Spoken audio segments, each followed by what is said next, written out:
नमस्कार, मैं बिंदु और आप सभी देख रहे हैं चैनल बांग्ला का हिंदी समाचार। अब देख लेते हैं खबरें विस्तार से। फिर से दुर्घटनाग्रस्त हुआ एक यात्रीवाही बस। इस बस दुर्घटना में एकाधिक व्यक्तियों का जख्मी होने की जानकारी मिलती है। यह दुर्घटना पूर्व मेदिनीपुर जिला के दीघा नंद कुमार 116 बी जातीय सड़क से दुरमुट इलाका में घटा है। जानकारी मिलती है कि कलकत्ता से दीघा जाने के उद्देश्य से निकले एक यात्रीवाही बस का सामने से आते हुए एक 4 चक्के का छोटा इंडिका गाड़ी से धक्का लगता है। फलस्वरूप यात्रीवाही बस नियंत्रण खोकर नयन जूली में उलट जाता है। इस घटना में एकाधिक बस यात्री का घायल होने की जानकारी मिलती है। इसके बाद स्थानीय निवासियों द्वारा जल्द से जल्द जख्मी व्यक्ति को काथी महकुमा अस्पताल में भर्ती किया गया। इस दुर्घटना के कारण कुछ वक्त तक जातीय सड़क पर पूरा भीड़ भाड़ उत्पन्न हो गई थी। सूचना मिलते ही मरी सदर थाना का पुलिस घटना स्थल पर उपस्थित होकर परिस्थिति को स्वाभाविक करती है। इस बस दुर्घटना से पूरे इलाके में हलचल मच गई। पता नहीं, हम लोग पीछे बैठे थे, अचानक गड्ढे में गिरे। वो है बस, मैं कलकत्ता से आ रहा हूँ, ये कोंटाई में जाना था। हम लोग पीछे बैठे थे, अचानक से बस गड्ढे में गई, अंदर धंसने लगी तो शीशा उसा तोड़ के निकले हम लोग। बस टक्कर मार दिया और बस यहाँ पे उलट गई। पानी लेगेছে, ড্রাইভারের পেছনে ছিল। হ্যাঁ, এই বাসটা ধর্মতলা থেকে কাঁথি সেন্টার।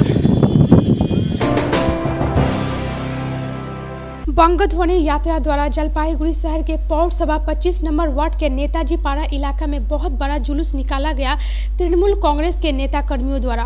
इस जुलूस द्वारा ममता बनर्जी का विभिन्न उन्नति मूलक कार्यों को उजागर किया गया।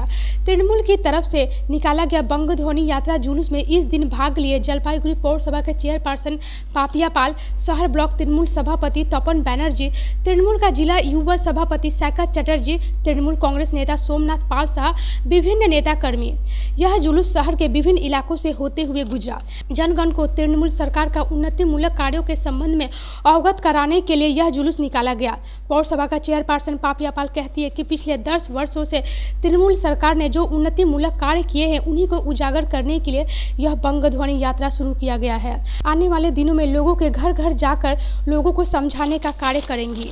आगे पापिया पाल कहते हैं कि सरकार का उन्नति मूलक प्रकल्प से लोगों को अवगत कराने के उद्देश्य से ही यह बंगध्वनि यात्रा किया गया है। साथ साथ शहर के लोगों को कौन कौन सा सुविधा मिल रहा है बंगध्वनि द्वारा, उसका भी एक रिपोर्ट कार्ड प्रदान किया गया। इस बंगध्वनि यात्रा में अपना मंतव्य रखे जलपाईगुड़ी जिला युवा तृणमूल कांग्रेस सभापति सैकत चटर्जी ने भी। তোমার মতো ক্যাথা আমি আর দেখিনি, তোমার মতো ক্যাথা আমি দেখিনি, তাই অত ভয় পাওয়ার কোনো কারণ নেই। এরা যদি নেতা হয় তাহলে ক্যাথার ব্যবসায়ীরা ক্যাথা কোথায় খুঁজে পাবে? তাই বলি চিন্তিত হওয়ার কোনো কারণ নেই।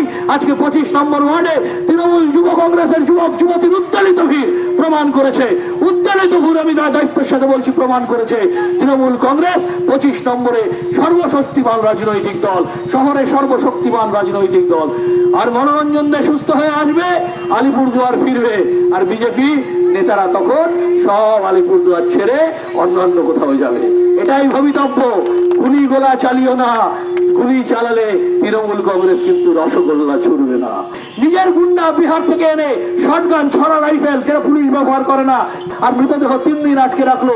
প্রথমবার পোস্টমর্টেম হওয়ার পরেও দ্বিতীয়বার পোস্টমর্টেম চাই, এমন সব বিজেপি উকিল। এরা কোথা থেকে ওকালতি পাশ করেছে জানতে হবে, এরা কোথা থেকে ওকালতি পাশ করেছে জানতে হবে। এলএলবির পুরো কথাটাই উচ্চারণ করতে পারবে কিনা আমার সন্দেহ আছে। আমি আজকে বলি, এদেরকে জিজ্ঞেস করবেন তো এলএলবির পুরো নাম কি। এরা অ্যাপ্লিকেশন করে প্রভিশন জানে না, পিটিশন করে প্রভিশন জানে না। খারিজ হয়ে গেছে দ্বিতীয়বার পোস্টমর্টেমের রাইট। এবং তারপর কি হয়েছে, উলেন রায়ের পোস্টমর্টেম হয়েছে, ছড়া গান থেকে হয়েছে, পুলিশ ব্যবহার করে না। কোন কাছ থেকে এয়ার রাইফেল বা শটগান দিয়ে মারলে একটা মানুষের মৃত্যু হতে পারে। উলেন রায়ের মৃত্যু নিয়ে আজকে সহানুভূতি দেখাচ্ছ। আর আমরা বলি, আমরা উলেন রায়ের পরিবারের পাশে আমরা আছি। এই মৃত্যু দুঃখজনক। বিজেপির হারমাদদের হাতে কেন বাংলাকে শান্ত, বাংলাকে অশান্ত করছো?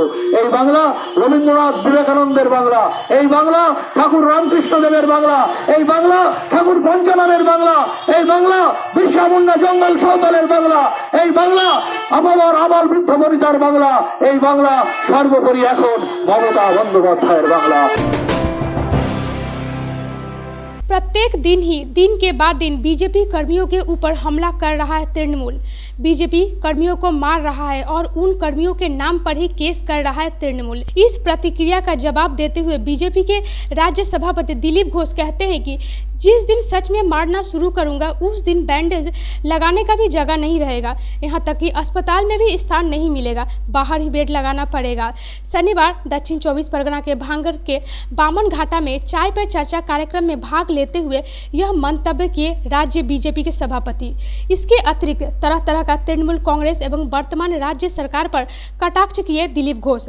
तकरीबन कई महीने से भांगर के बामन घाटा में विभिन्न प्रकार के राजनीतिक कार्यक्रम का पालन करते आ रहे हैं बीजेपी। एकाधिक बार भांगर में दिलीप घोष आए हैं यहाँ के बीजेपी कर्मियों का मनोबल बढ़ाने के लिए। दिलीप घोष आगे कहते हैं कि राज्य में पीसी भाइपों का राजत्व नहीं चलेगा। हम लोग साधारण मनुष्य के हाथ में सरकारी परिसेवा पहुंचा देना चाहते हैं, परंतु तृणमूल का दलाल नेता कर्मी यह नहीं करने दे रहे हैं। 1000 কোটি টাকা প্রধানমন্ত্রী দিয়ে গেলেন, দিদি খালি টাকা টাকা করেন। লোক ভাবলো খারাপ এলো, টিএমসির প্রধান পঞ্চায়েত তার বউ ভাই ভাইপো ভাগ্নে সমিতি ভুল করে খালি দিদির ভাইদের পাশে যায়, আমাদের কাছে আসে না কেন? আমাদের অ্যাকাউন্ট ছিল তো আমাদের আসতে পারতো, আমাদের 2 জন পেতে পারতো। হ্যাঁ, ভাইপো চলছে, পিসি চলছে, এই পিসি ভাইপোর রাজত্ব চলবে না, এর পরিবর্তন করতে হবে। এই জন্য ভারতীয় জনতা পার্টি লড়াই করছে, তার জন্য মার খেতে হচ্ছে। আমার উপরে 40টা কেস দিয়ে দিয়েছে, আমি কি ডাকাতি করেছি? তার তো একটা চড় মারিনি। যেদিন সত্যি সত্যি মারতে আরম্ভ করব ব্যান্ডেজ বাঁধার জায়গা পাবে না কেউ, বলে দিচ্ছি। হ্যাঁ, কোনো হসপিটাল খালি থাকবে না, বাইরে বেড লাগাতে হবে করোনা ভাইরাসের মতো। আমরা ভদ্রলোক, ভদ্রভাবে রাজনীতি করি, সংবিধান মানি, আইন মানি, কিন্তু এরকম ভাববেন না যে আমাদের হাত পা নাই। মুখও আছে, হাত পাও আছে, এবং সেটা ভালোই চলে মুখের মতো। 29,000 কেস চলছে আমাদের নামে, যার তার নামে কেস, এখানে বসে আছে সবার নামে কেস। কেন না? বিজেপি করে, তাই কেস দেবে। আমি যে থানা যে জেলায় পার হয়ে যায় আমার নামে একটা কেস করে দেয়। আশ্চর্য, বাংলাদেশ নাকি এটা যে যেতে পারবো না? এই ধরনের হিংসার ভয়ের রাজনীতি থেকে বাংলাকে মুক্ত করতে হবে। মানুষ এখানে গণতন্ত্র চাইছেন, পঞ্চায়েত নির্বাচন হলো, ভোট দিয়েছেন আপনারা? ক্যান্ডিডেট দিতে দেয়নি, বিচে খাচ্ছে আর लोग के पेटाচ্ছে।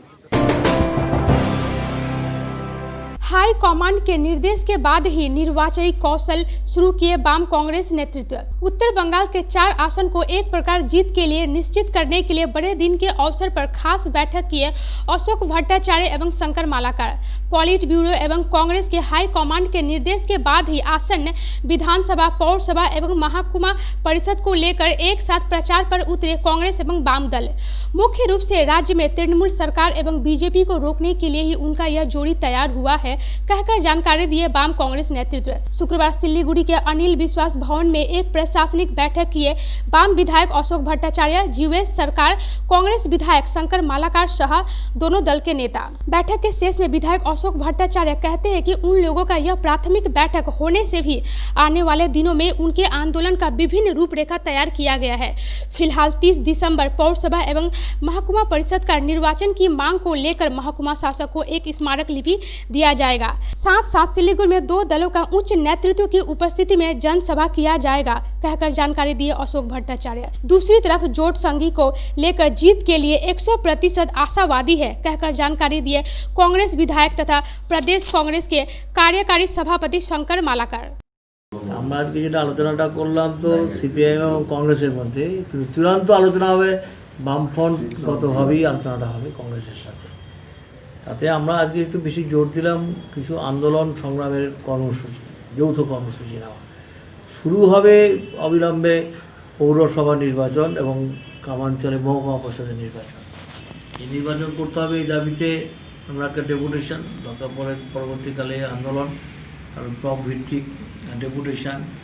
আর শিলিগুড়িতে বড় সমাবেশের চিন্তাভাবনা আছে, একটা গ্রামাঞ্চলে এরকম সমাবেশ হবে। গণসংগঠনগুলিরও যৌথ কার্যক্রম নেওয়া হবে। বুথগুলিতে, সমস্ত বুথ কমিটিগুলিতেও আমাদের উভয় দলের প্রতিনিধিরা থাকবে। নির্বাচনী কমিটি যেটা হবে সেটা 2 দলের মধ্যে, বামফ্রন্ট এবং কংগ্রেসের মধ্যে সমন্বয় কমিটি গঠন করা হবে। এইসব চূড়ান্ত হবে, সবটাই হচ্ছে বামফ্রন্টগতভাবে আলোচনা করার পরই। এইসব নিয়ে আমরা আজকে আলোচনাটা করলাম। তো আমরা আশা করছি যে আমাদের এখানে একটা সুবিধাটা হচ্ছে যে শিলিগুড়িতে একটা বামফ্রন্ট এবং কংগ্রেসের মধ্যে দীর্ঘদিন ধরেই একটা ট্র্যাডিশন আছে এখানটাতে। অন্য জায়গায় যেমন একটু ট্র্যাডিশনের একটু আছে, এখানে ট্র্যাডিশনটা আছে, সেই জন্য কোনোটাই সমস্যা হবে বলে আমার মনে হয় না। আমরা যতভাবে লড়লে শিলিগুড়িতে 4টে আসন আছে ডাবগ্রাম নিয়ে, এই 4টে আসনে আমাদের লক্ষ্য হচ্ছে 4টে আসনে আমাদের জিততে হবে, আমরা জিতবো, এই জয়ের লক্ষ্যেই আমরা লড়ব। আজকের মিটিংয়ে যে আলোচনা হলো জেলা কংগ্রেস এবং সিপিএম দলের নেতৃত্বের সাথে আগামী জানুয়ারি মাসে প্রথম থেকেই আমরা যৌথভাবে কর্মসূচি পালন করব। জেলায়, ব্লকে, অঞ্চলে এবং বুথ স্তরে আমরা 1 ইঞ্চি জমিও এবার আমরা বিজেপি এবং তৃণমূলকে ছাড়ব না। কারণ এবারের জোট আর গতবারের জোটের তুলনায় অনেক বেশি পার্থক্য মানুষ মনে করবে, এই কারণে যে আমরা অনেক আগে থেকে এবার 2 দল, সিপিএমের পলিট ব্যুরো এবং আমাদের সর্বভারতীয় কংগ্রেসের সভানেত্রী সোনিয়া গান্ধী 2 দলই আনুষ্ঠানিকভাবে ঘোষণা করে দিয়েছে। তারই অঙ্গ হিসেবে আমরা জেলায় জেলায় ইতিমধ্যে কাজ আমরা শুরু করেছি। এর আগেও আমরা শিলিগুড়িতে কংগ্রেস এবং বামফ্রন্ট অনেকগুলো মিটিং মিছিল করেছি। সূর্যকান্ত মিশ্র আসছিলেন, বিকাশ ভট্টাচার্য আসছিলেন, সে সময় আমরা করেছি। এবং আজকের মিটিং এইটাও ঠিক হলো যে আমরা 30 তারিখে যৌথভাবে পৌর নির্বাচন এবং পঞ্চায়েত নির্বাচন করার দাবি জানিয়ে আমরা ডেপুটেশনে যাব একসাথে। পরবর্তীতে আমরা পঞ্চায়েতের যে এলাকাগুলো আছে কাস্টোডিয়ানের কাছে ডেপুটেশন দেবো যৌথভাবে, বুথ কমিটি করব যৌথভাবে, নির্বাচনী কমিটি করব যৌথভাবে, এবং আমরা এককভাবে এবার পশ্চিমবাংলায় সর্বশক্তি নিয়ে, এবং আমরা মনে করি মানুষ আমাদের উপরে এবার আস্থা রাখবে এবং এই 2 দলকে समय मतो उचित शिक्षा दिबे। सुबह सुबह प्रातः भोर लोगों का आंख खुलने के पहले ही मेदिनीपुर सदर ब्लॉक के डालकाटी ग्राम में ढुका एक दाताल हाथी। ग्रामवासियों का नींद से जगने के पहले ही दाताल हाथी विभिन्न माटी के घरों में खाने की तलाश में दहाड़ मारता रहा। जानकारी मिलती है कि इस दिन तकरीबन कई घरों को धक्का देकर तोड़ दिया दाताल हाथी ने। फलस्वरूप ग्रामवासी इस घटना से भयभीत हो उठते हैं। सुबह से ही ग्राम ग्राम घूमकर तोड़फोड़ का तांडव कर रहा था हाथी। लाख मशक्कत के बाद ग्रामवासी हाथी को ग्राम से निकालकर जंगल में भेजने में सक्षम हुए।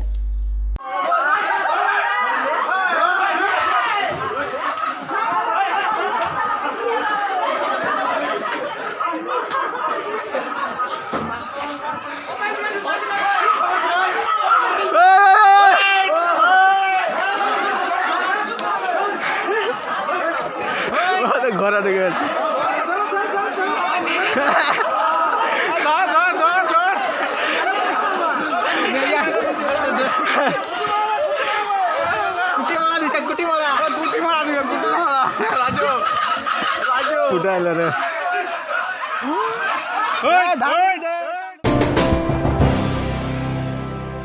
चैनल बांग्ला का हिंदी समाचार अभी तक इतना ही। नमस्कार।